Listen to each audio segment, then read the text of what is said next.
கூறிய சகல ஆசீர்வாதங்களினாலும் நம்ம என்ன பண்ணியிருக்கிறாரு? ஆசீர்வதிப்பார்னு இருக்கா?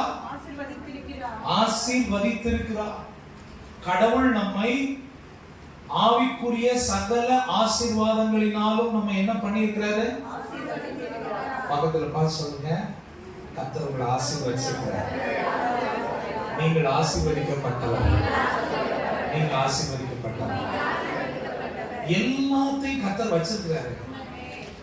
அத நம்ம வாழ்க்கையில நம்ம கரெக்டா ஆண்டவருடைய வசனத்தின்படி வாழ்ந்து நடக்கும்போது நம்ம வாழ்க்கையில நமக்கு வேண்டிய சகல ஆசீர்வாதங்களின் நன்மைகள், நமக்கு கர்த்தர் சம்பாதித்து வைத்த எல்லா காரியங்களையும் ஆண்டவர் நமக்கு அப்பப்ப ரிலீஸ் பண்ணிட்டே இருப்பார். அல்லேலூயா.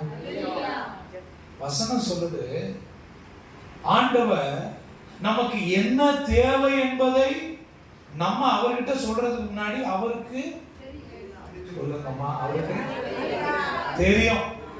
தெரியுமா தெரியாது? பைபிள் அப்படிதான் சொல்லுது. நமக்கு என்ன தேவை அப்படின்றது யாருக்கு தெரியும்? ஆண்டவருக்கு தெரியும். நம்மளை உண்டாக்கினவர் அவர். 139ஆம் சங்கீதத்துல சங்கீதக்காரன் இப்படி சொல்றாரு. என்ன சொல்றாரு? என் தாயின் கர்ப்பத்திலே